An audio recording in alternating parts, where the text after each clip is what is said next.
उद्या वंचित बहुजन आघाडी आयोजित संविधान सन्मान महासभा आपण आयोजित केली आहे 25 नोव्हेंबर रोजी. आपल्याला आठवत असेल तर 2023 मध्ये सुद्धा ही महासभा आपण घेतली होती. 24 मध्ये आम्हाला घ्यायची होती, पण त्या दरम्यान विधानसभा चालू असल्यामुळे ही सभा घेणं काही शक्य नाही झालं. पण आम्ही दरवर्षी 25 नोव्हेंबरला संविधान सन्मान महासभा ही घेत राहणार आहोत. आणि त्याचं एक उद्दिष्ट असं आहे की एका बाजूला सगळे म्हणतात की संविधान धोक्यामध्ये, संविधान खतरेमध्ये, पण आतापर्यंत हा देश इथपर्यंत जो पोहोचलाय, आतापर्यंत जी प्रगती केली आहे आणि आतापर्यंत आपण जे पुढे आलोय ते फक्त आणि फक्त भारताच्या संविधानामुळे आलोय. आणि या संविधानाचा सन्मान करून हे संविधान सेलिब्रेट करणं, साजरा करणं हे पण तितकंच गरजेचं आहे. आणि त्याच्यासाठी आम्ही संविधान सन्मान महासभा दरवर्षी 25 नोव्हेंबर रोजी आयोजित केली. आता तुम्ही विचाराल की संविधान दिवस हा 26 नोव्हेंबर असतो, पण तुम्ही 25 तारखेला का घेता? तर ह्याचं एक छोटं कारण आहे की 2 वर्ष 11 महिने आणि 17 दिवस हे कॉन्स्टिट्यूशन कमिटीला ड्राफ्ट करायला लागले होते. आणि त्याच्यानंतर जेव्हा कॉन्स्टिट्यूशनचा ड्राफ्ट हा तयार झाला होता, तेव्हा 25 नोव्हेंबर रोजी बाबासाहेब आंबेडकरांनी तो ड्राफ्ट हा पुढे सादर केला होता. आणि त्याच्यानंतर त्यांचं एक खूप महत्वाचं भाषण सुद्धा झालं होतं. आणि त्या भाषणातले मुद्दे परत लोकांसमोर ठेवायला आणि संविधानाचा महत्व परत लोकांसमोर ठेवायला आम्ही हा संविधान सन्मान महासभा घेतो.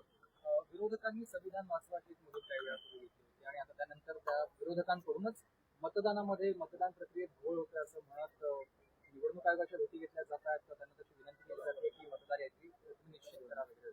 या सगळ्याकडे कसं तुम्ही बघता? कारण आज पण विरोधक सगळे मिळून भेट घेणार आहेत निवडणूक आयोगाची. हे बघा, सगळ्यात पहिले हा मुद्दा उपस्थित बाळासाहेब आंबेडकरांनी केला होता. त्यांनी 76 लाख म्हणजे 76 लाख वाढीव मतदान ह्या विधानसभेमध्ये झाले. आणि ते कुठनं झाले याचा पुरावा आम्ही इलेक्शन कमिशनकडे मागितला होता. तर आमच्या माहितीमध्ये आणि आमच्या तपासामध्ये असं आढळलंय की 5 वाजल्यानंतर 76 लाख मतदान ह्या महाराष्ट्राच्या विधानसभेमध्ये वोट कास्ट गेले होते. आता जर जे 5 वाजल्यानंतरचे जे वोटिंग होतं, तेव्हा तुम्हाला 5 वाजल्यानंतर जे वोटिंग होतं तेव्हा सगळ्यात पहिले वोटर हा आतमध्ये येतो बूथच्या, त्याचा परिसर बंद केलं जातं. त्याच्यानंतर त्याला एक चिठ्ठी दिली जाते आणि त्या चिठ्ठी मिळाल्यानंतरच तुम्हाला 5 वाजता वोटिंग करता येतं, कारण 5 वाजता वोटिंग बंद होतं. आता ही चिठ्ठी देण्याचं काम हे रिटर्निंग ऑफिसरचं असतं आणि त्या चिठ्ठ्यांचं कलेक्शन करून रिटर्निंग ऑफिसरला ते परत कलेक्टरला दिवसाच्या शेवटी वोटिंग संपल्यानंतर द्यायला लागतं. तर आमची इलेक्शन कमिशनला आणि महाराष्ट्राच्या हायकोर्टमध्ये जी पिटिशन केली होती त्याला मध्ये दोन्ही सरळ म्हणजे जी Chetan Ahire versus state of Maharashtra जी केस उभी राहिली होती त्याच्यामध्ये आमचा सरळ एकच आक्षेप होता की 76 लाख मतदान हे 5 वाजल्यानंतर झाले. जर ते मतदान अधिकृत असेल तर त्याच्या चिठ्ठ्या आणि ज्या डेटा रिटर्निंग ऑफिसरनी कलेक्टरला दिलाय तो जगासमोर मान्य करावा, तर आम्ही मान्य करू की हे 76 लाख हे व्हॅलिड वोट्स आहेत. नाहीतर आम्हाला हेच धरायला लागेल की हे 76 लाख इनव्हॅलिड वोट्स आहेत आणि इलेक्शन ही धोक्यामध्ये आणि चुकीच्या पद्धतीने चिटिंगनी घेतली. आणि ह्याच मुद्द्याला अनुसरून तुम्हाला अजून एक गोष्ट सांगतो की आपण परवाच बघितलं असेल की 100 भाजपचे नगरसेवक हे निवडून आलेत नगर परिषदा नगरपालिकेच्या निवडणुकीत. 2 तारखेला वोटिंग आहे, 2 डिसेंबरला वोटिंग आहे, 3 डिसेंबरला निकाल आहे. पण 21 नोव्हेंबर रोजी भाजपचे 100 नगरसेवक निवडणुकीच्या 2 आठवडे आधी निवडून येतात. याचा अर्थच काहीतरी ढोलझपाटा असा होतो.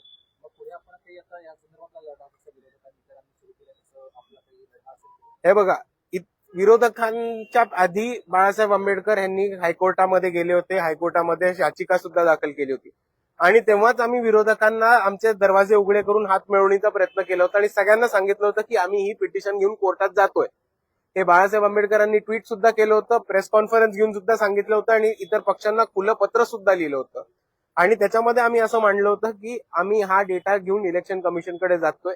याच्यामध्ये इतर पार्टीज आल्या, इतर पार्टीजकडे जे घोटाळे तुमच्या निदर्शनात आलेत ते आम्हाला दिले, तुमचा डेटा आमच्या बरोबर शेअर केला आणि सगळ्यांनी एकत्र येऊन पिटिशन केली, तर या लढ्याला ताकद मिळेल आणि सगळे पार्टीज एकत्र येऊन इलेक्शन कमिशनच्या विरोधात कोर्टामध्ये जात आहेत, त्याला एक खूप मोठं व्हॅल्यू मिळेल. पण इकडचे सगळे इतर पक्ष कोर्टामध्ये जाण्यापासून घाबरतायत का, हा मला अजून एक न उलगडलेलं कोड आहे. तुम्हाला असं वाटतं का निवडणूक आयोगाकडे जाण्यापेक्षा त्यांनी कोर्टात गेलं पाहिजे होतं? इलेक्शन कमिशन मॅनेज झाले, एका बाजूला ही लोक बोंबलतायत आणि त्याच इलेक्शन कमिशनकडे न्याय मागायला जात आहेत. ते कुठेतरी तथ्य मॅच नाही होते असं दिसतं ना तुम्हाला पण. आता महानगरपालिकांच्या निवडणुका आणि सगळ्या स्थानिक स्वराज्य संस्थांच्या निवडणुका होत आहेत. वंचित बहुजन आघाडी या सगळ्या ठिकाणी वैयक्तिक आहे. मुंबई महानगरपालिकेच्या दृष्टीने महत्वाचा माझा मुद्दा आहे. मुंबई एकटी आहे की कोणासोबत युती करणार आहे? वंचित बहुजन आघाडीची भूमिका काय असणार आहे?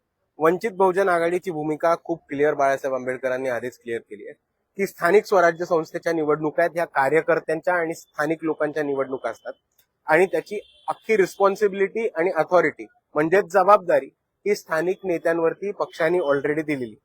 तर कोणाशी युती करायची ही हा निर्णय स्थानिक आणि युती करायची का हा निर्णय स्थानिक जिल्हा कमिटी आणि शहराची कमिटी घेईल आणि मुंबईचा पण निर्णय तेच घेतील.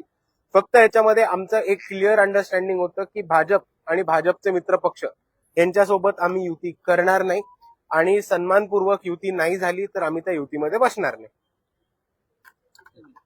थँक्यू.